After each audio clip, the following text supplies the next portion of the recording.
You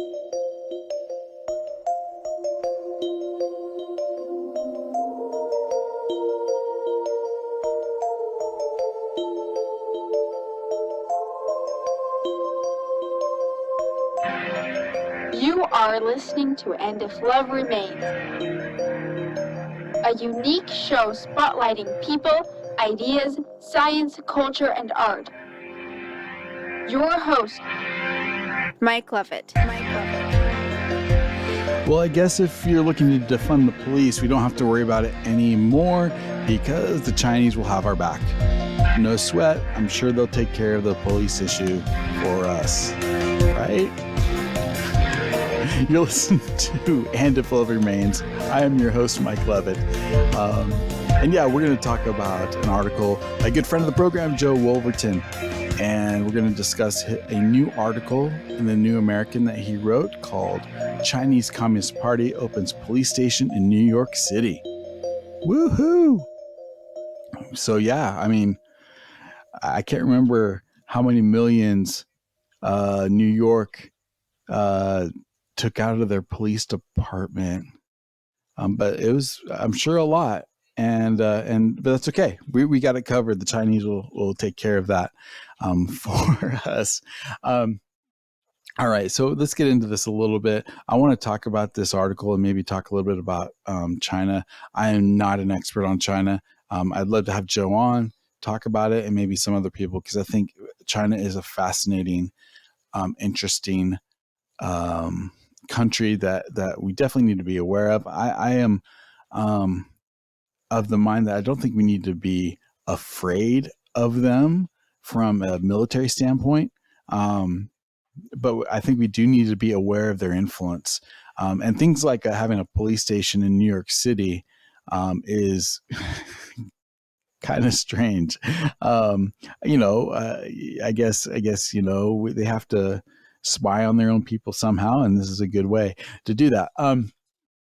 Anyway, so this was actually brought forth in a report entitled 110 Overseas Chinese Transnational Policing Gone Wild by Safeguard Defenders. And they took a deep dive into the specifics of the initiative, and they discovered that the plan began with stations being set up in 10 pilot provinces in 2018. And these are called the 110 Overseas. 110, that's the Chinese equivalent of 911. And again, we're talking about Joe Wolverton's new article in the New American. These I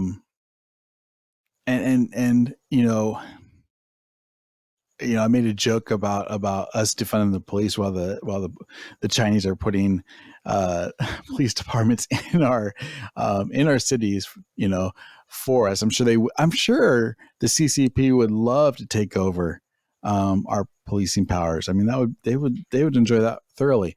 But obviously what they're really doing are probably threefold missions for those police stations, and he talks about that in the article. First of all, you got to keep an eye on these dissidents. I mean, if you're the Cuban national baseball team, you got to keep an eye on those baseball players in case they're offered a $100 million contract. If you're a Chinese national, you better keep an eye on those, on your people in case they get lured, away from the great hope of Chinese communism.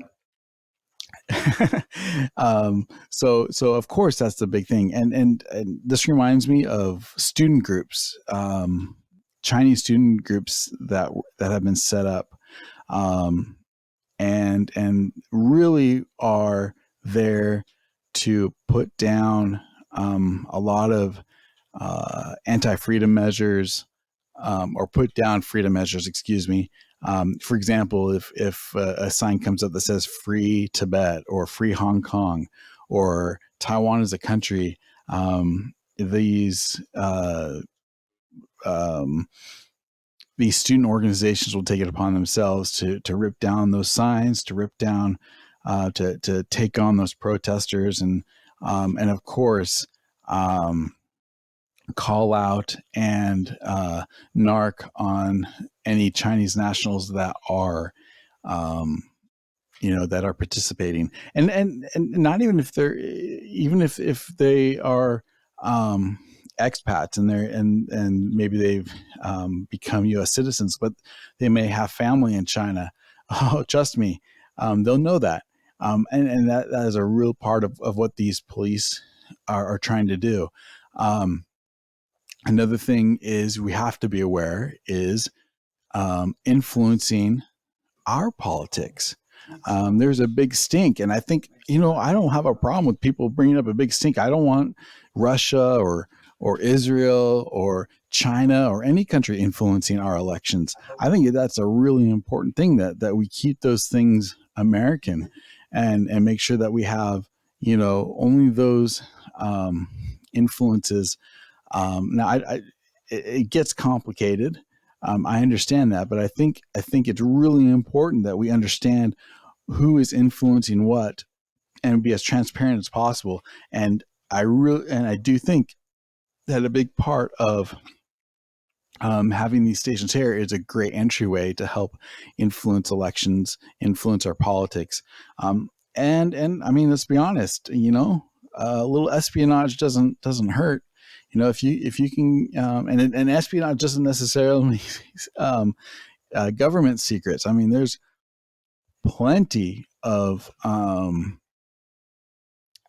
corporate secrets and things that they can be taken away.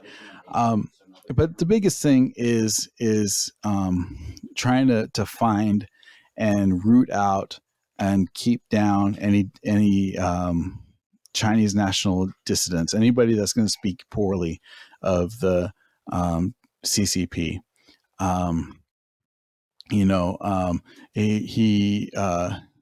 in the quote from the article, the hidden agenda of these CCP affiliated police stations is to resolutely crack down on all kinds of illegal and criminal activities involving overseas Chinese, the report reveals.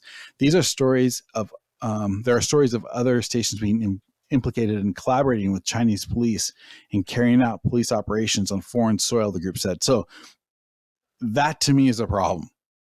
And there's two things that we need to be aware on that. Number one, resolutely crack down on illegal and criminal activities. Well, what is a criminal activity according to the city of New York City could very well be a different thing than a criminal activity that by the CCP. And if we're involved in joint operations with these, I got a major problem with that. That is not, that we should not be involved at all in helping to crack down on dissident voices, because that's really, they don't care about a Chinese citizen who shoplifted or something like that. That is not what they're looking for. They're looking for people. They want to shut down any dissident voices, and they want to make sure that Winnie the Pooh, our favorite leader in China, is upheld with the great esteem that he deserves. And I think it's a real it's interesting, and I have friends who are from China, and they talk about their family in China, and they're worried about them, and they're very careful about what they say. They trust me, and so they tell me things, but there's a line that they won't cross, because they know that their families is in danger at any time. If they speak out, they can have there can be consequences. And to think that an organization, a political organization, can reach out and touch somebody from that far away, to me is frightening.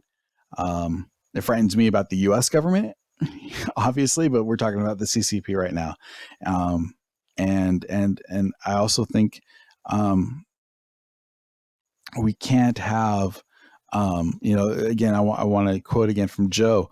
Of course, this sort of personal intimidation of Chinese police on American soil is reprehensible. The Safeguard Defenders expose additionally claims that the stations exist to persuade Chinese nationals to return home to their families, and that's a real push that I've heard, is that they do want people who are citizens of China to come home. They don't want them residing in America, and there's a lot going on there. I'd be very interested to hear some Chinese experts in this what they think about this. I'm sure China is not the only country that has this sort of organization, but again, there are quite a few things that I'd love to discuss. So again, the article, I'll put it in the I will put it in the show description. It is called "Chinese Communist Party Opens Police Station in New York City" by Joe Wolverton from the New American. I hope you'll check it out. Give you some food for thought. We need to know about these. There's got to be more transparency between, and that's the other thing I'd really like to know is, are they just, buying up property and setting these things up, or how much cooperation in setting these up do we have from our government?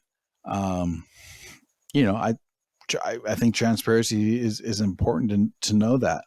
And we need to know what these groups are up to, these NGOs,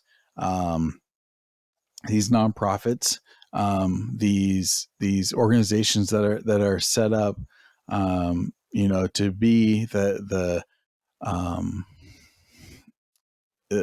hands of the CCP. I don't know how comfortable we should be to have have people living in America having to watch themselves and being governed in some way by CCP law, whether they're American nationals or Chinese nationals. It doesn't matter. Anyway, I wanted to bring this to your attention. I hope you'll check out the article.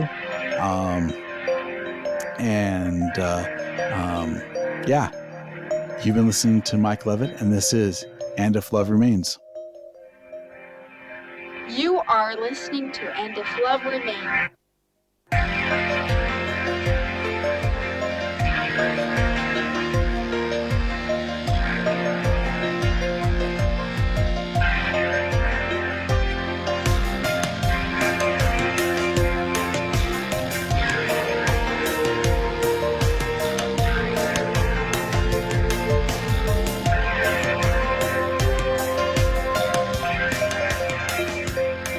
First of 23 installments requested by Dr. Levitt. We're trying to be in compliance here because we're taking him and that whole organization down.